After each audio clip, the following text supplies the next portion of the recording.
Eh bien, bonjour, bonjour mes amis taureaux, bienvenue sur la chaîne du tarot. Pour votre tirage général, ceux qui me découvrent, soyez les bienvenus, cette chaîne est la vôtre. Alors mes amis taureaux, c'est un peu tout feu, tout flamme, un peu l'aventure, sachant que vous repartez à zéro, de ce que je vois, au moins dans votre tête, d'accord? Sachant que vous avez deux arcanes majeures, nous avons de l'épée, nous avons du bâton, nous avons du denier, nous avons de la coupe, nous avons un peu de tout. Je vois des gens qui vont finir par plonger vers quelque chose de plus audacieux, quelque chose de plus visionnaire, mais ça va avec le fait que vous repartez à zéro dans votre tête ou dans votre vie. Alors, vous avez sur l'énergie principale, celle qui va circuler tout le long de ce mois, le monde animal qui nous renvoie à nos instincts primitifs, à nos pulsions, et puis aussi au fait d'utiliser tous les moments propices que la vie nous apporte pour prendre tels engagements ou aller vers telle ou telle activité de sa vie ou telle émotion. Ici, enfin moi ce que je vois par rapport à ce monde animal là, c'est vraiment un côté épicurien, vivant, entier, vivre pleinement sa vie au même titre que les animaux qui ne se posent pas de questions. Vous voyez, on est là dans cette idée-là. Ça ne veut pas dire que les animaux ne se posent pas de questions, attention, je dis pas ça, je dis juste que il n'y a pas les questions existentielles de la vie, à savoir si l'on fait bien ou si l'on fait mal. Vous agissez avec instinct en fonction de votre ressenti profond à vous, sans vous poser trop de questions sur ce qui est bien et ce qui est mal. C'est tout ce que je veux dire. Voilà. Vous entrez toutefois avec la 2 d'épée. La 2 d'épée va me parler d'une relation à deux, une relation privilégiée, une relation que l'on espère salutaire, en ce sens que l'on appelle à l'aide. Il y en a un sur les deux qui est plus confiant que l'autre, et un qui demande, alors ça peut être une demande d'aide, comme ça peut être une demande de précision ou de clarification par rapport à une relation. Et cet appel à l'aide, vous allez ou recevoir la perche ou la donner, c'est vous qui voyez, mais l'autre en face est hésitant, donc c'est ou vous qui êtes hésitant, parce qu'il ne faut pas oublier que vous êtes plus instinctif qu'autre chose, mais ici il y a une approche de discussion, de quelqu'un qui essaie de dire, ben voilà, si je fais ça, est-ce que, c'est un peu paradoxal, n'est-ce pas, si je fais ça, est-ce que je ne vais pas tomber dans le trou? Mais ça reste instinctif, ça reste intuitif. Et ce dragon qui dit, mais si traverse parce que j'ai mesuré la force du pont et tu ne tomberas pas dans le ravin plein de feu, pour vous c'est quelque chose qui ne va pas vous parler. Vous êtes plus dans l'ouverture de vos instincts, l'ouverture de vos intuitions qui prime sur tous les autres raisonnements. C'est le côté d'avoir envie de vivre selon ses propres croyances, sa propre vision des choses. Voilà, donc il y a une très grande ouverture d'esprit, mais cette ouverture d'esprit elle est très tournée sur vous-même et sur vos besoins. Alors, pourquoi? Qu'est-ce qu'on a dans votre environnement très très favorable? Eh bien, on a cette cavalier de coupe. Clairement, on nous parle d'une rencontre qui est extrêmement passionnante. Des projets peut-être, une relation qui démarre, une personne que l'on a envie de retrouver ou d'avoir envie d'avoir des messages de cette personne. C'est une relation plutôt passionnelle, ou un projet passionnel, hein, pour moi, voilà, on est dans un tirage général, je suis obligée de penser à tout, et on n'a qu'une chose, c'est d'attendre que ça vienne à nous, ou que l'on va vers cet autre, ou ce projet. Et de ce fait, cette passion-là, ça n'est que de l'amour. Ça n'est que de l'explosion d'amour, au même titre que le monde animal, qui ne se pose pas la question de savoir si c'est bien ou c'est pas bien. Voilà, là on est porté par les événements de la vie, parce que c'est comme si vous mangiez un bon gâteau, ou alors une belle tartiflette, j'en sais rien, je vous dis des bêtises, ou un bon barbecue. Enfin, c'est quelque chose qui vous met en joie, vous voyez, c'est instinctif, c'est nécessaire, on se fait plaisir, il n'y a aucun regret à avoir avec ça. La cavalier de coupe nous parle aussi de passion intense émotionnelle, avec une explosion affective. Et puis ça vous est favorable. Pourquoi? Parce que ça réveille en vous ce qu'il y a de plus beau et ce qui vous permet d'avancer dans votre vie. Donc, probablement que là, ce que vous vivez là, c'est extrêmement favorable. Par contre, ce qui vous est défavorable dans votre environnement, c'est le fait qu'on pourrait avoir un faux départ ou un départ tout court. C'est-à-dire que vous êtes tellement porté par votre projet que vous pourriez oublier que vous avez quelque chose à terminer. Ou alors, vous n'avez pas d'autre choix que de revenir à votre instinct parce que quelqu'un autour de vous parle de partir. C'est possible. Ici, avec le mât, on nous dit que tout est possible. Donc, votre côté épicurien que vous vivez passionnément vous demande tout de même de réfléchir un petit peu. Alors, c'est curieux parce que cette réflexion, vous l'avez en entrant, ce raisonnement intellectuel qui fait que vous êtes un humain et pas un animal. Voilà, vous posez des questions. Mais il y a un tel amour dans ce que vous engagez dans votre environnement, de ce que vous vivez, que quelque part, vous mettez de côté tout ce qui est intellect et vous n'agissez plus qu'en fonction de votre instinct animalier. Et c'est ça qui vous ferait peut-être faire la bêtise de vouloir tout quitter trop vite, très vite, sans réfléchir. L'idée, elle est là, en fait. Donc, tout ce qui concernerait les départs intempestif dans la colère ou dans la passion, peu importe, c'est une mauvaise chose parce que si vous voulez, ça pourrait vous faire prendre des chemins qui ne sont pas ceux pour lesquels vous avez une mission de vie. Alors, dans votre présent, qu'est-ce que l'on a?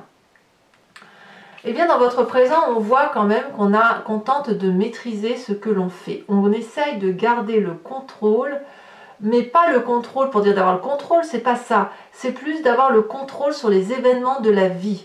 Toutes les agressions qui viennent de l'extérieur, avec cette 7 de bâton, me dit que vous avez cette capacité d'affronter toutes les difficultés. Vous êtes en train d'affronter tout ce qui pourrait se mettre au travers de votre route. Il y a quand même une protection autour de vous, il y a de la maîtrise dans ce que l'on fait. Vous voyez, c'est acquérir une maîtrise de ce que l'on entreprend. Si vous êtes attaqué, vous allez savoir répondre. Si vous faites un projet et qu'il y a des difficultés, vous savez prendre ces difficultés de front.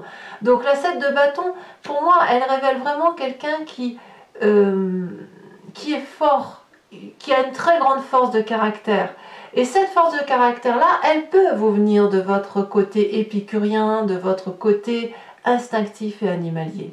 Parce que pour avancer dans l'adversité, il faut forcément à un moment donné se couper de tout ce qui est intellect. Alors, on ne se coupe pas de ses émotions, il faut impérativement garder le côté émotif, mais tout ce qui est côté réflexion profonde, vous auriez peut-être tendance à les oublier dans votre présent.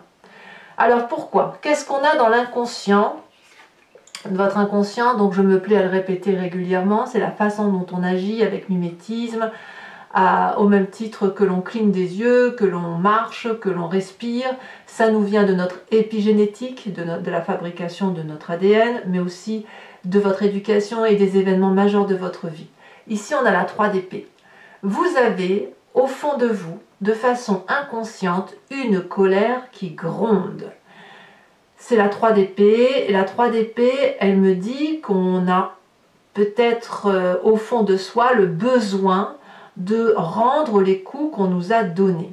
Et c'est ça qui est dangereux. Et c'est pour ça que vous avez le mât ici en événement majeur, inconvénient sur votre moi, parce que la 3 d'épée, quand elle renvoie, quand on a une colère qui s'accumule, ça boue, ça va rentrer en éruption, et quand on renvoie sa colère à une personne, c'est là qu'on est blessante. Réaction de l'autre, il vous renvoie de la colère. Pareil, boum, tu m'as blessé, ou c'est même pas tu m'as blessé, moi aussi je peux aller chercher une de tes failles. Et vous, t'as touché à cette faille-là, et boum, vous renvoyez cette faille-là. Résultat, c'est de la colère qui nourrit de la colère. Et plus on monte dans ce schéma-là, et plus ça crée des désastres autour de soi, ça fait du mal autour de soi, y compris autour des personnes qui ne sont pas tenus par les disputes ou par la colère ou qui sont complètement étrangers. Ce que j'appelle moi les dommages collatéraux. Donc là, dans votre inconscient, il y a quelque chose à sortir. Ça vient de où? Ça vient de où? Je vais vous le dire, ça vient de votre passé. Ça vient de votre passé qui peut-être vous revient donc en mémoire, parce que l'inconscient, il faut bien qu'il se manifeste à vous. C'est forcément une image du passé, un souvenir, et ça peut même sortir à travers les rêves. On a cette reine de bâton. Il y a autour de vous, dans votre passé, une femme qui pourrait être un signe de feu, Bélier, Lion, Sagittaire, qui pourrait être aussi votre signe ascendant, donc vous pourriez vous en vouloir à vous-même si vous êtes une femme, ou votre signe lunaire. Cette reine de bâton, c'est une personne qui apparemment a très bien réussi sa vie et qui a été très très généreuse. Ça pourrait donc être votre mère, comme une tante, vous voyez qui ça vous parle, ou un employeur, ou qui vous voulez, ou une DRH, ce que vous voulez. Et cette reine de bâton, cette générosité vous a probablement empêché de vous réaliser et de vous être à un moment donné cette reine de bâton. C'est-à-dire que cette reine de bâton qui, elle, a vécu avec son monde animalier, en profitant de la vie, en étant dans sa vérité à elle, elle vous a un petit peu moulé à sa vérité et ça vous a empêché d'avoir votre propre vérité. Ce n'est pas forcément grave. Pas forcément grave, c'est juste que la façon dont vous voyez cette illumination de cette personne qui s'aime et qui aime tout ce qui l'entoure, etc., vous a donné probablement en un temps l'envie de lui ressembler, aussi peu soit-il, et ça crée effectivement des désordres dans votre inconscient qui ne s'y retrouvent pas, tout simplement. Alors qu'est-ce qu'on a dans ce futur proche? Eh bien, on a un futur proche qui est marqué par la difficulté, d'une part, d'aller vers ses instincts profonds, amoureux, passionnels, et ce ras-le-bol de devoir suivre le protocole ou d'avoir l'impression d'être moulé dans une situation qui n'est pas la nôtre, ou dans un corps ou dans un esprit qui n'est pas le nôtre. Voilà ce qui se traduit. Donc la 8 d'épée, ça va être un appel au secours, mais un appel de gémissement, de quelqu'un qui se plaît à se plaindre. Or, si vous regardez bien, cette personne qui est enchaînée, elle s'est enchaînée elle-même avec des lianes d'herbe, donc elle peut s'en défaire. La fenêtre est grande ouverte, mais elle ne voit que les épées qui sont prêtes à tomber alors qu'elle peut sortir. Et puis je vous ferai remarquer que c'est cette personne-là qui est dehors et que c'est le dragon qui l'écoute qui est à l'intérieur. Donc c'est bien un travail intellectuel de fond qui va ressortir à la surface, hein, ça c'est sûr, hein, la 3 d'épée, il faut qu'elle se manifeste. La colère, elle doit sortir. Vous allez peut-être vous en prendre à une personne de votre passé, mais il n'empêche que c'est pas ça qui va vous faire sortir de votre situation. Alors on verra bien effectivement comment ça s'approfondit sur Vimeo et puis sur les mois à venir, mais il n'empêche que dans votre état d'esprit, qu'est-ce qui se passe? Eh bien, l'état d'esprit, là on a conscience, c'est le chaos. On est prêt à partir. On est prêt à partir avec la maison Dieu. Avec le mas, ce serait apparemment une bêtise. Il va falloir, plutôt que d'être dans cette bagarre d'ego et de casser tout ce qui nous entoure, il faudrait peut-être juste revenir à la base, essayer de comprendre ce qui s'est passé dans ce passé, qui a généré de la colère en vous, pour pouvoir, si vous devez partir bon pied, bon oeil, sans regretter. Alors, quelle est l'influence de la famille et des amis autour de vous? Ben, c'est pas gentil, hein, c'est pas foufou, parce que la 5 de denier va nous parler de problèmes financiers, ou va nous parler de ruptures possibles ou envisageables, et peut-être même probables, vis-à-vis des membres de votre famille. Parce que vous n'y trouvez plus votre compte, vous n'arrivez plus à discuter, vous n'arrivez pas à vous comprendre tout simplement. Donc ben écoutez, qu'est-ce qu'il reste à faire? Chacun part de son côté, renfrogné, voilà, avec cette colère de se dire bah tant pis, on y laisse des plumes, mais au moins on reprend sa liberté. Alors vous pourriez très bien reprendre votre liberté au nom de l'amour ou pour un projet. Il ne faut pas oublier que c'est votre côté instinctif qui va parler, qui va vous dominer. Donc c'est vraiment cette 3 d'épée qui gronde tellement en vous, il y a tellement cet intellect qui est blessé. On voit qu'il y a une blessure narcissique ici, et effectivement ça nourrit cette colère, et voilà, et ben, à un moment donné ça va exploser, il faut que ça explose. Alors c'est vrai que vous avez un peu le même tirage que les béliers qui ont eux une grosse colère aussi, donc je ne sais pas si vous êtes en relation avec un bélier, parce que... Alors j'ai pas fait les autres signes de feu, hein, j'ai pas fait le sagittaire, j'ai pas fait le lion encore, mais je serais curieuse de voir un peu comment ça va tourner pour eux. Je sais que le bélier a une grosse colère, et je vois que le taureau semble un peu lié avec cette rupture et cette colère. Bon, à voir si ça parle avec vous, mais pas forcément, hein, voilà. La 5 de denier, en tout cas, on me parle du côté terrien aussi, donc là on est clairement dans votre signe, hein, le taureau, quelqu'un qui aime bien les belles choses, qui construit les choses, mais là, bon bah voilà, vous allez être obligé de mettre de côté certains trucs pour aller voir ailleurs, voilà. En tout cas, il y a une rupture familiale et comme je dis, la rupture familiale peut être très très élargie. Bon, conséquence de vos actions et de vos pensées sur vous-même, on a cette 2 de denier qui va nous parler de saut vers l'inconnu. On redémarre un nouveau projet, un nouvel investissement. On suit son instinct et on va faire confiance aux peu de personnes qui restent autour de nous et ce sera une réussite si vous êtes bien entouré. Vous avez confiance en vous. C'est comme si ce qui se passe à l'intérieur de vous est de toute façon votre vérité. Donc vous n'avez pas d'autre choix que de foncer dans l'inconnu. Dans l'inconnu, mais avec cette idée projetée de réussite. On n'agit pas juste pour agir, on agit parce qu'on a déjà un objectif de vie dans sa tête. Alors, la difficulté pour vous, puisque on voit qu'on a quand même des brutalités au niveau émotionnel et qu'on est prêt à partir, ou que l'on part, ça va être de faire attention, puisqu'on a le mât, que si vous sautez dans l'inconnu, de savoir où vous sautez. Donc, bien évidemment, si vous avez cette énergie de éventuellement et potentiellement demander de l'aide pour avoir des conseils, faites-le, parce que dans votre état d'esprit, de toute façon, il y a comme une rupture et vous partez pour une plus belle émotion. Conséquence de vos actions et de vos pensées sur l'environnement, c'est un retour à l'équilibre aussi, c'est-à-dire, toujours pareil, on a du feu, là on est dans l'action, c'est une personne qui a probablement beaucoup travaillé sur elle-même ou a fait de grandes choses dans sa vie pour dire de réussir à être là où elle est, et elle est quelque part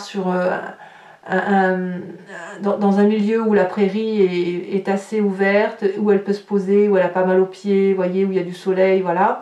Et elle est en train de rechercher son équilibre dans cet environnement-là, parce qu'elle a pas mal bourlingué aussi, elle a pas mal de difficultés, et de ce fait, là, elle va se poser, et elle va avoir une nouvelle vision de ce qu'elle peut faire dans sa vie par rapport, ou l'environnement plus globalisé, hein, par rapport à ce qui va se passer. Donc quoi qu'il en soit, que ce soit pour vous ou pour l'environnement, il y a 2 départs. Vous, ce sera plus dans l'investissement et l'autre personne, ce sera plus dans une recherche d'équilibre. Voilà, allez mes amis taureaux, maintenant on va passer à votre approfondissement. Donc pour ceux qui ne me connaissent pas, alors d'abord je tenais quand même à vous remercier pour ceux qui me suivent régulièrement tous les mois sur Vimeo, ça me fait vraiment plaisir. Et ceux qui ne me connaissent pas, je vais vous expliquer ma façon de travailler. C'est que là je recouvre le jeu en entier avec l'oracle bleu et puis avec le tarot du Lucid Dreams. Je vais faire son interprétation sur Vimeo. Cet approfondissement, vous pouvez y avoir accès en cliquant sur le lien qui se trouve en description. Vous êtes renvoyé sur le site en question et notamment sur la playlist de votre signe. Vous pouvez choisir sur location pour avoir accès à cette vidéo ou sur abonnement pour accéder à toutes les vidéos de votre playlist sentimentale et générale. Il faut savoir bien sûr que l'abonnement se renouvelle tous les mois, mais vous êtes libre de l'annuler à chaque instant, de ne rien prendre du tout si ça ne parle pas pour vous, ou de rester que sur la location. Vous êtes libre de faire ce que vous voulez. Sachez que les prix sont très abordables, donc c'est juste un moment de partage, un moment de compréhension de la situation, et voilà, vous n'êtes tenu à rien du tout pour l'avenir. Donc nous avons avec l'oracle bleu le premier pas. Ah, ça confirme ce que je pense. Allez, on approfondit maintenant avec le Lucid Dreams.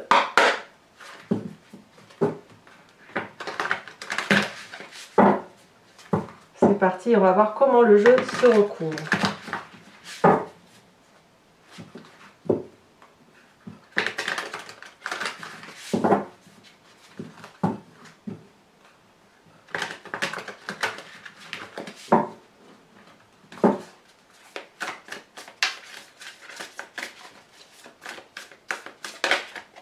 Ouh, on a l'as de bâton. Ouais, il y a du feu hein, quand même, hein. Il y a quand même bien du feu. L'as de bâton, c'est une très jolie carte. Environnement défavorable, on nous parle de 2 de bâton. Eh ben, c'est l'environnement. Vous voyez, ces deux cartes ici sont similaires, c'est la même chose. Ah non, pardon, j'ai des bêtises, c'est la 10 de bâton, je vous dis des bêtises. Environnement défavorable, c'est la 10 de bâton, donc rien à voir. D'accord. Nous avons, non, ici il y en a 2, je ne vais pas les mettre. Oh, mais je ne vous ai pas mis, non. Ah, je ne vais pas changer les cartes. On va prendre l'énergie. Je ferai après l'énergie entrante. La 7 de bâton, on a la 5 de bâton renversée sur le présent. Je continue comme j'ai fait. Si j'ai trierai les cartes comme ça, c'est que ça doit être comme ça. Dans votre inconscient, on a la carte du soleil inversée. Sur le passé, nous avons Il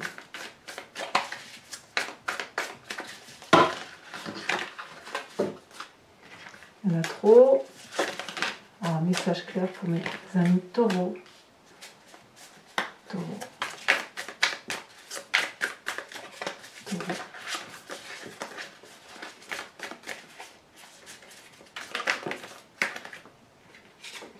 Nous avons la 9 de bâton. Ouais, vous êtes quand même un peu excédé, hein, quand même. Hein.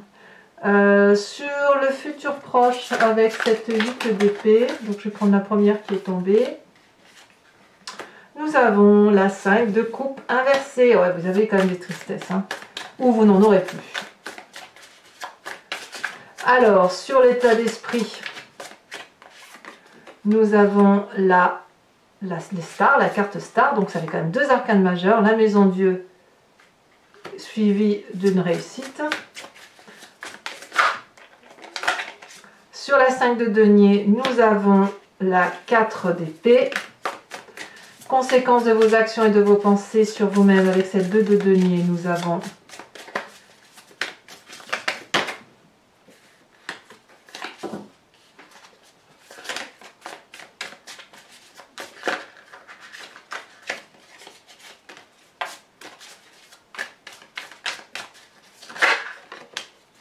avons la 5 de pentacle inversée, vous l'aviez déjà la 5 de pentacle inversée, qui est d'ailleurs dans votre dans le comportement familial et amical qui vous influence.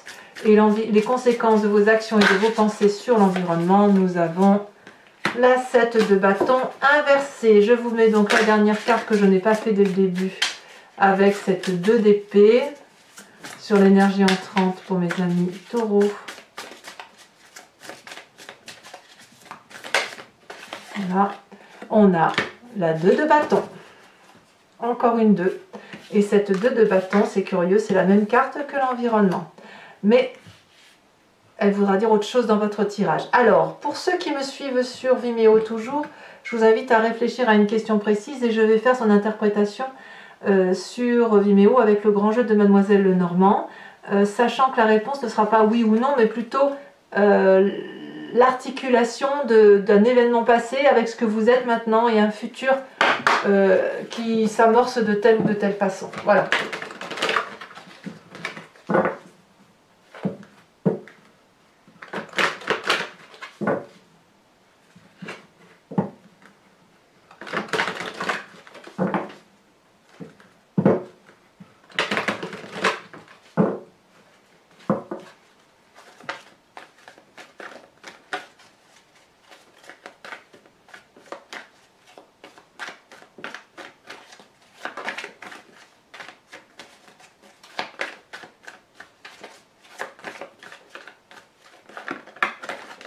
Oh là là, il y a trop de cartes ici. Je repasse, j'ai fait tomber une carte.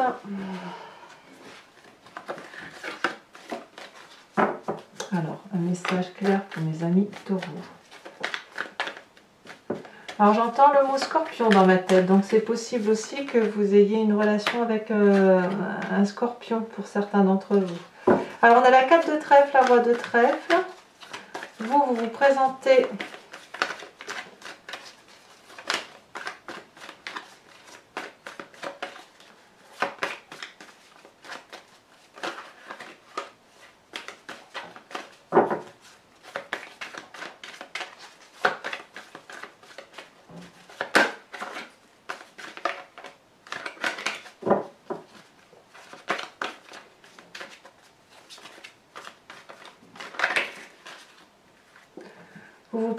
avec la 8, 9, 10 de carreau et les 2 prochaines cartes.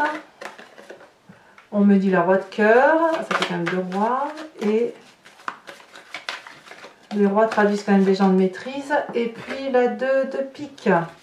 Allez, pour vous aider aussi à passer ce mois de mars, mes amis taureaux, je vais vous tirer une carte de l'oracle des druides qui vous invite à vous inspirer d'un animal totem qui était vénéré par les druides et dont l'idée est de revenir, si vous voulez, à la genèse des émotions que nous avons tous en nous mais que nous avons attribué certaines de ces qualités aux animaux, pensant qu'effectivement ils étaient des êtres inférieurs, alors qu'en fait ils se respectent juste eux-mêmes et ils respectent leur intuition et leur instinct profond. Et comme vous êtes reliés au monde animalier, je pense que c'est de bon augure. Allez, la carte animal totem d'inspiration pour mes amis taureaux. Quel animal doit les accompagner ?